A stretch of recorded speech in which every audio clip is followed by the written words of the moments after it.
Why are Japanese motorcycle dealers practically giving bikes away? Something's gone wrong, and it's not just about bad sales. From beginner cruisers to high-end baggers, these models are being dumped. Are they unreliable, outdated, or just misunderstood? Stick around because the final bike on this list will blow your mind. Number 14. Yamaha Vstar 650. This model was pitched as the perfect gateway into cruiser riding, a bike so approachable that even complete beginners could slide into the saddle with confidence.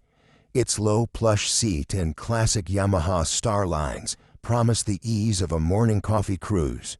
The combination of familiar cruiser ergonomics, minimal controls, and timeless styling aim to draw in riders seeking comfort and dependability without intimidation.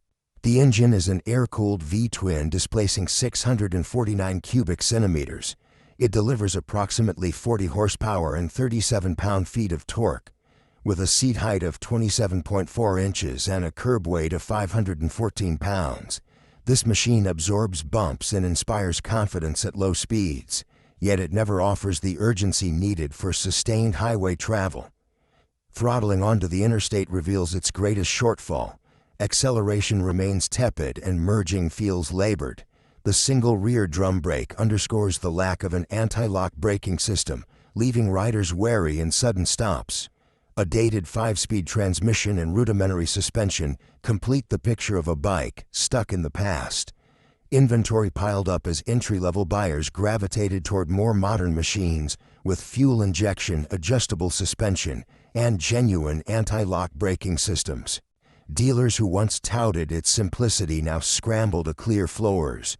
Savvy newcomers often choose the Honda Rebel 500 for its smooth power delivery, or the Kawasaki Vulcan S for its customizable ergos and sharper handling. Unexpectedly, the next model doubles down on chopper styling, yet still fails to connect with any clear audience. Good thing we scoured dealerships and analyzed sales data. Now you don't have to do the same, but you know exactly which Japanese models are ripe for the taking at dirt cheap prices. If that just saved you hours of research, hit subscribe and join us for more insider deals. Number 13. Honda Fury. Honda's factory chopper arrived with stretched forks and an extreme feet-forward stance that looked custom straight from the showroom. Promising all the rebel flair without garage headaches, it attracted attention for its radical silhouette, intricately scalloped fuel tank, and exposed frame rails. Riders were sold on the idea of instant outlaw cred backed by Honda's world-renowned reliability. Power comes from a liquid-cooled V-twin with a displacement of 1,312 cubic centimeters, producing roughly 57 horsepower and 78 pound-feet of torque.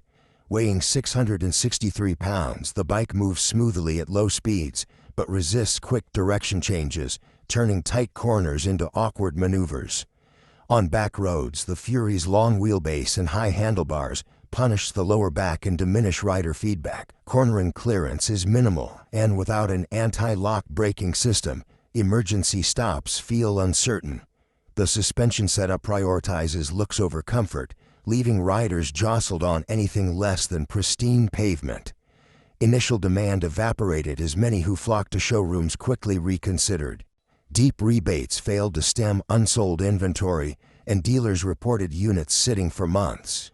By comparison, the Yamaha Bolt offers a comfortable mid-control layout and smoother power, while the Harley-Davidson Sportster 52 delivers authentic cruiser character, supported by a robust aftermarket.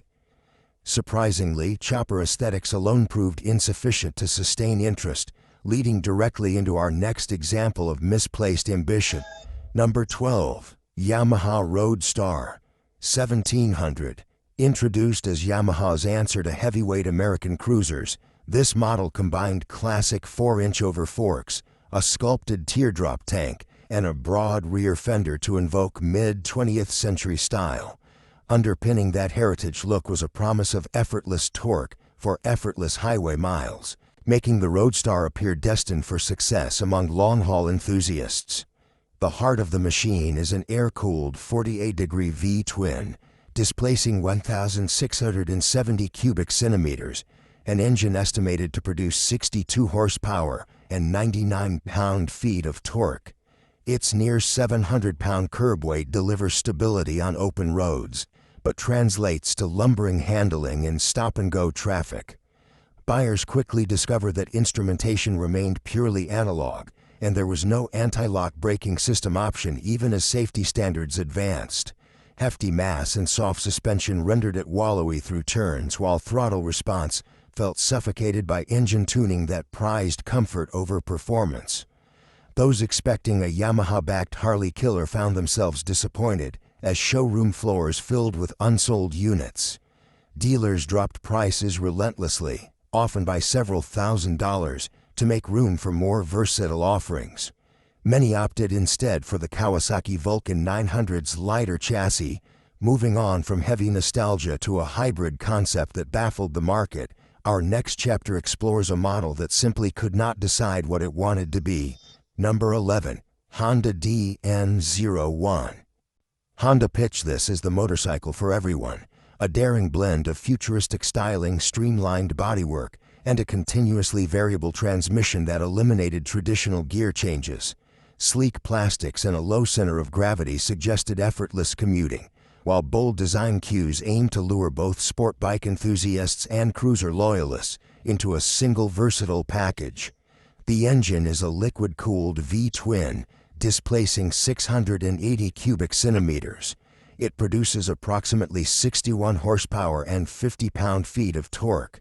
At a curb weight of 595 pounds, the continuously variable transmission delivers smooth but lifeless throttle response, turning acceleration into a muted progression rather than an engaging surge. Despite its technological bravado, the DN01 suffered from a fundamental identity crisis.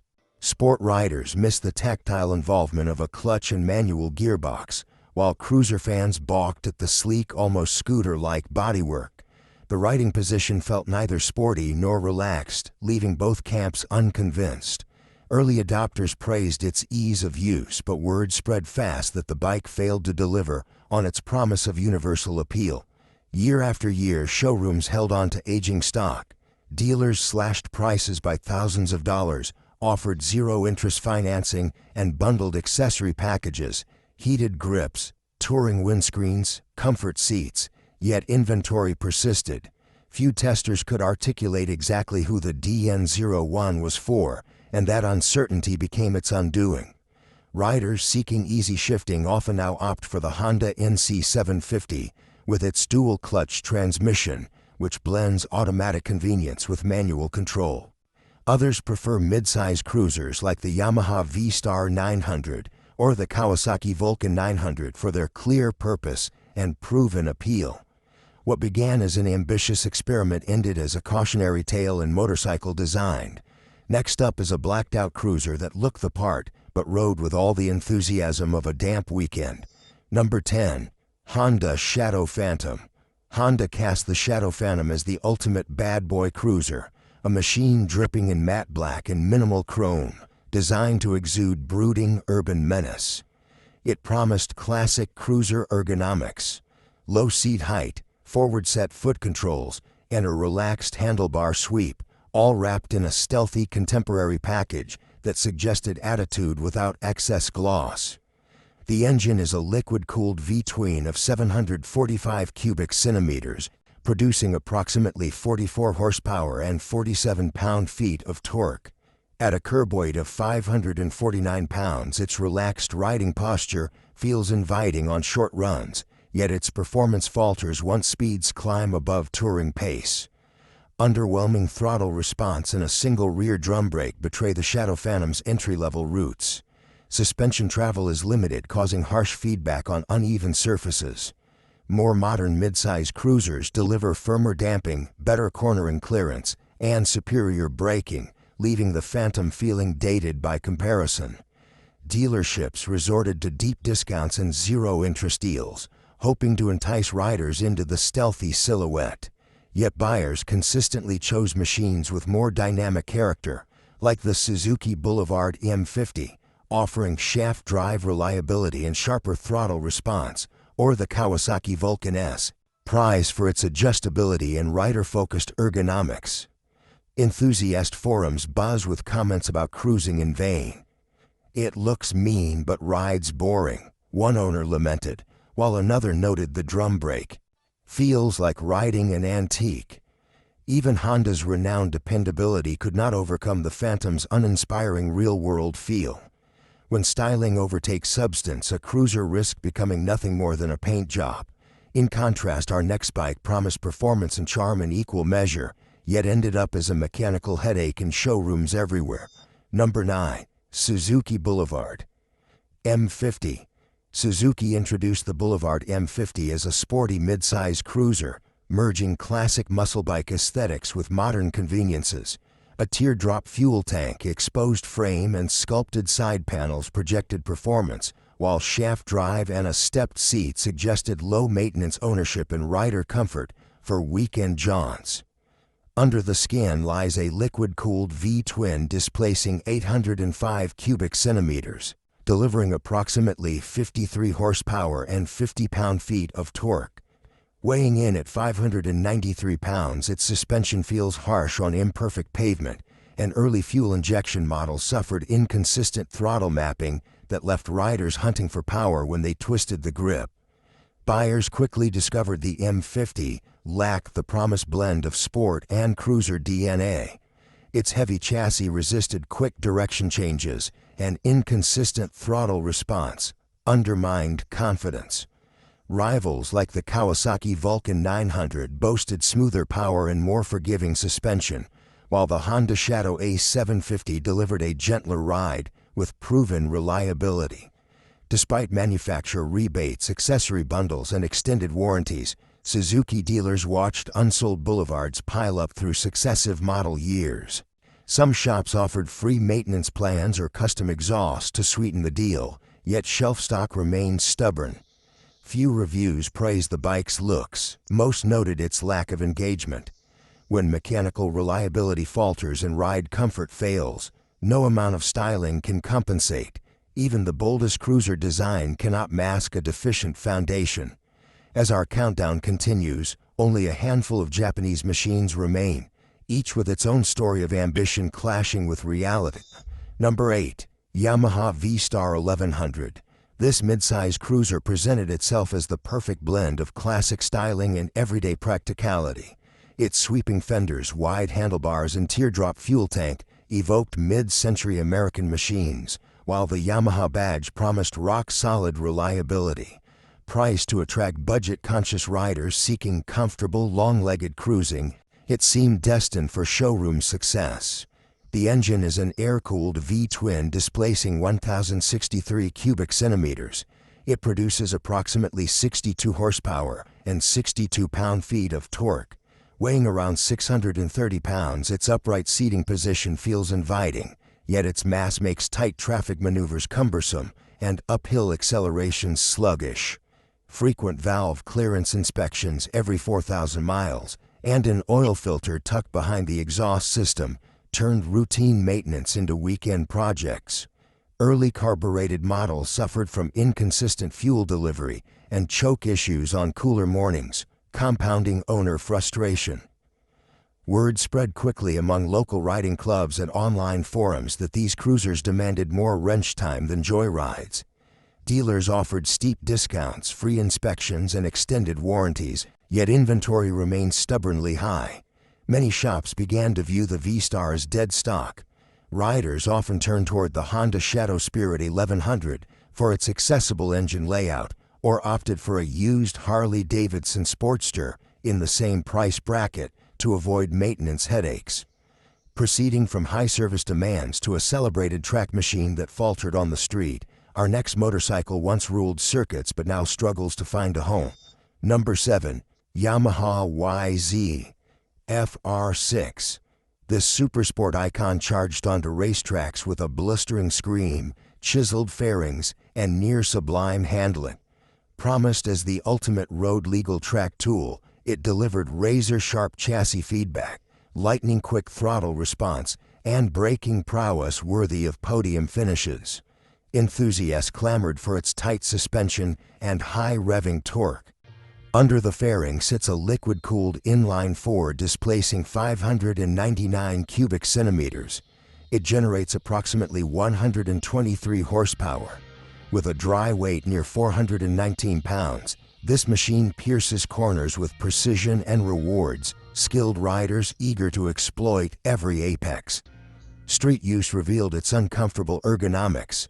Clip-on handlebars and rear-set foot pegs place riders in a relentless crouch, unsuitable for stop-and-go traffic. Lack of wind protection on highways leaves heads buffeted, and the absence of engine braking control options jars those expecting modern rider aids. Following stricter emission rules, production ceased in 2021, leaving dealers saddled with leftover models. Massive price cuts and zero-interest plans enticed few buyers, as many felt the bike remained too specialized for everyday use. Motorcyclists seeking a more street-friendly supersport gravitated toward the Yamaha YZFR6, which trades raw power for a parallel twin ease of use, or the Kawasaki Ninja 650 for a gentler yet capable ride. Leading from this razor-sharp relic to an entry-level legend that ultimately could not keep pace, our next model reveals the challenge of remaining relevant over time. Number 6. Kawasaki Ninja 250. Heralded as the gold standard for new riders, this entry-level sport bike married nimble handling with approachable power and an accessible price tag. Lightweight frame geometry and modest seat height invited novices to explore twisty back roads confidently, while the familiar Kawasaki Ninja styling provided instant street cred. Power comes from a carbureted parallel twin engine displacing 248 cubic centimeters, making roughly 30 horsepower. Its curb weight hovers around 315 pounds. The chassis feels agile, yet acceleration on highways remains tentative, and braking power is modest at best. Rivals soon introduced fuel-injected engines, adjustable suspension and dual-disc brakes, leaving the Ninja 250 feeling outdated. Soft damping provided comfort but sacrificed precise cornering, and carburetor tuning proved fussy in varying climates. When Kawasaki launched the Ninja 300 and later the Ninja 400, demand for the older 250 evaporated. Dealers cleared lots with rock-bottom pricing, helmet and gear bundles, and guaranteed trade-in values, yet many units lingered unsold well into subsequent model years. Prospective riders migrated to the more powerful Ninja 400 or the Yamaha R3, both offering modern fuel injection, stronger performance, and broader aftermarket support. Transitioning from one-off beginner charms to hyperbike excess, our next countdown entry examines a machine so powerful that it outgrew its market. Number 5. Suzuki Hayabusa. The Hayabusa stormed onto the scene as a hyperbike legend, setting production speed records and redefining expectations for two-wheeled performance. Its aerodynamic fairings, carefully sculpted to slice through wind at over 180 miles per hour, and low-slung profile signaled one mission: velocity. Riders were drawn to its promise of unimaginable straight-line thrust, a visceral experience that transcended typical supersport machines. During its peak, dealers once displayed rows of these speed demons with pride, certain they would be showroom icons for years to come. The engine is a liquid-cooled inline-4 displacing 1,340 cubic centimeters. It produces 187 horsepower and 110 pound-feet of torque. At a curb weight of 582 pounds, it delivers an epic top-end rush that few motorcycles can match, vaulting from idle to high-speed thrills in seconds. Reality cooled the fervor. While it excelled on closed circuits, its raw power proved impractical for everyday riding. Insurance premiums soared into four-figure territory, track-focused tires wore quickly and cost a small fortune to replace, and maintenance intervals demanded premium brake fluid and frequent valve checks. Navigating congested streets felt like wrestling a thoroughbred, and the weight at speed required constant vigilance. Enthusiasts realized that every exhilaration came paired with a steep financial and physical commitment, leading to buyer fatigue. As the hyperbike market contracted, dealers reduced prices by thousands of dollars to clear floors. Bundled accessories, racing exhaust kits, carbon fiber accents, extended warranties, failed to entice enough buyers. Showrooms once brimming with unused Busa models grew quiet, the legend's mystique dimmed by obsolescence outside of racetracks. Some thrill seekers shifted to sport touring alternatives, like the Kawasaki H2SX, which balances performance with touring comfort. Others chose lighter naked bikes such as the Yamaha MT-10, trading top speed for agility, improved fuel economy and lower operating costs. Transitioning from raw speed to misguided versatility, our next chapter examines a grand touring marvel bogged down by complexity and cost. Number 4. Suzuki Vstrom 1000. The Vstrom 1000 was supposed to be Suzuki's ace in the adventure touring game, a bike built to take you from mountain passes to muddy trails without breaking a sweat. With its rugged stance, upright ergonomics, and optional adventure accessories, it entered the market ready to challenge the likes of the BMW GS series and Yamaha's Super Tenere, and on paper it had the credentials. At its heart is a liquid-cooled, 90-degree V-twin engine, displacing 1,037 cubic centimeters. It puts out around 99 horsepower and 75 pound-feet of torque, paired to a 6-speed transmission and a slipper clutch. The chassis uses a twin-spar aluminum frame, and the whole bike tips the scales at 503 pounds wet. Adjustable suspension, switchable ABS, and traction control all came standard in the later models. It looked the part of a world-crossing explorer, but real-world riders quickly discovered a few cracks in the armor. For starters, the engine tuning felt flat. While the torque was broad and usable, the throttle response was abrupt, especially at lower revs, making the bike feel jumpy during slow maneuvers. The suspension, though adjustable, struggled with heavier loads and off-road punishment, especially compared to the high-spec components offered by KTM or BMW. Then there was the design. The beak-style front fairing and tall windscreen didn't win many style points, and wind protection was hit or miss depending on rider height. Despite being branded as a dual-sport adventurer, the bike lacked off-road ready wheels and suspension travel, making it feel more like a tall street bike than a true all-terrain machine. Priced at $13,000 with accessories, the Vstrom 1000 landed in a tough spot, costlier than mid-weight options like the Vstrom 650 or Honda NC750X, yet not quite premium enough to draw buyers away from established high-end ADV models. Riders seeking serious adventure capability gravitated toward the Africa Twin, while road-biased travelers leaned into lighter, more nimble tourers. As a result, Suzuki dealerships were stuck. Leftover models sat unsold, with some collecting dust even 2 or 3 model years past their production date. Discounts became the norm. Dealers offered thousands off plus factory panniers or GPS bundles to lure buyers. Financing promotions, trade-in bonuses, and aggressive test ride campaigns followed, but many units still remained on showroom floors, outshined by more focused machines on both sides of the market. It tried to be a jack of all trades, but in a segment where precision matters, the Vstrom 1000 ended up without a real place. Neither refined enough for tourers nor rugged enough for hardcore adventurers, it's now a forgotten face in an overcrowded category. Leaving behind this example of luxury excess, our countdown turns to a machine that promised track prowess and street manners, but left dealers stuck between sport bike legend and commuter compromise. Number 3. Suzuki GSXS750. Suzuki aimed to bring GSXR DNA to everyday roads, a naked sport bike that combined stripped-down aesthetics with functional comfort.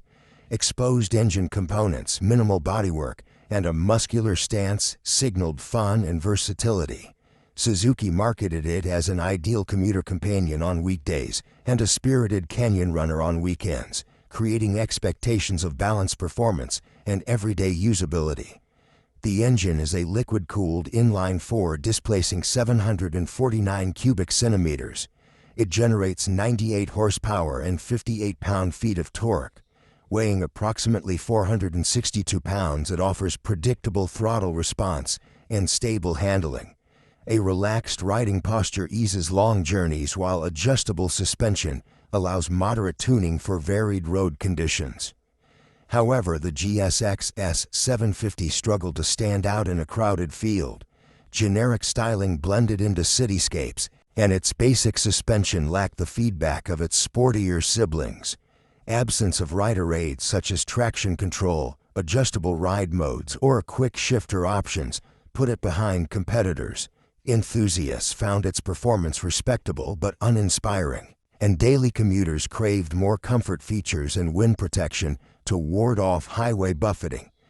Kawasaki's Z900 and Yamaha's MT-09 consistently outsold the Suzuki, leveraging aggressive pricing, modern electronics, and bold design. Suzuki dealers responded with discount promotions, demo events, and accessory bundles. Tank pads, frame sliders, upgraded seats, yet clearance remained slow and showroom floors bore witness to unsold stock. Many riders migrated to the Yamaha MT-07 for its parallel twin torque and accessible ergonomics, or the Kawasaki Z650 for its sharper styling, advanced braking systems, and stronger aftermarket support. Drawing a line from this uninspired street fighter, our countdown now approaches its climax, featuring cruisers whose attempts at versatility proved equally perplexing and ultimately undersold. Number 2. Honda CTX700. Branded as an urban-friendly cruiser, the Honda CTX700 combined unconventional angular styling with a relaxed feet-forward riding posture and an optional dual-clutch transmission, promising seamless, shift-free operation. Broad, swept-back handlebars and a step two-piece seat aim to deliver commuter comfort through morning traffic and confident stability on suburban boulevards. Designers envisioned a motorcycle equally at home, weaving between city blocks or gliding across state highways without the fuss of frequent gear changes. Its integrated digital display and minimalist fairing suggested modernity, yet it retained enough cruiser character to appeal to riders seeking both novelty and familiarity in one package. The engine is a liquid-cooled parallel twin displacing 670 cubic centimeters. It generates 47 horsepower and 50 pound-feet of torque. Weighing 498 pounds, its relaxed ergonomics promise long-legged comfort, yet the unit's scooter-like feel undermines the punch expected from a mid-size cruiser. Odd styling provoked polarized reactions, while performance proved uninspiring. Throttle response delivered a muted surge, and the dual-clutch transmission shifted automatically too early, stripping out the excitement of manual control. Reviewers noted that acceleration felt more commuter scooter than bona fide motorcycle thrill. Showrooms brimming with CTX 700s became battlefield zones of heavy discounts, zero-interest financing, and complimentary accessory bundles, racked luggage, heated grips, even suspension tuning kits. Yet inventory lingered as riders dismissed it as a glorified scooter lacking true cruiser soul. Riders seeking seamless shifting now favor the Honda NC750, whose dual-clutch system pairs with upright touring comfort, whereas cruiser purists often choose the Honda Rebel 500 for its authentic V-twin pulse and traditional gearbox. No matter how rider-friendly its ambition, the CTX 700 ultimately found few believers. Our final entry challenges even greater expectations and still falls short. Number 1. Kawasaki Vulcan S. Kawasaki reimagined the beginner's cruiser by transplanting the Ninja 650's parallel twin engine into a custom chassis, complete with ErgoFit customization, wide handlebars, mid-mounted foot controls, and an adjustable seat height accommodated riders of varying stature and experience levels. Promised as the perfect marriage of sport bike pedigree and cruiser ease, it allowed newcomers and veterans alike to fine-tune rider triangle dimensions, enhancing confidence both in low-speed maneuvers and relaxed country rides. The engine is a liquid-cooled parallel twin, displacing 649 cubic centimeters. It delivers 61 horsepower and 46 pound-feet of torque. With a curb weight of 498 pounds and ErgoFit adjustable ergonomics, it offers smooth performance but lacks the deep rumble cruiser fans crave. Refined power delivery and seamless throttle transitions earn praise, yet the absence of true V-twin thump and character leaves enthusiasts underwhelmed. Sport riders seeking a spirited ride find it too tame, while traditional cruiser fans miss the raw vibration and acoustic feedback that define their segment. Dealers have resorted to massive manufacturer incentives, thousands of dollars off retail, 0% financing, and accessory bundles that include saddlebags, windshields, and maintenance packages. Even extended test ride programs failed to convert fence-sitters, as many walked away in favor of more definitive machines. Prospective buyers often migrate to the Honda Rebel 500 for its accessible price and genuine cruiser pulse, or elect a used Harley-Davidson Sportster model to capture authentic cruiser culture and heritage. Which of these models have you encountered gathering dust at your local dealership? Share your observations in the comments below, and if you liked this video, don't forget to drop a like and hit that subscribe button. Thanks for watching.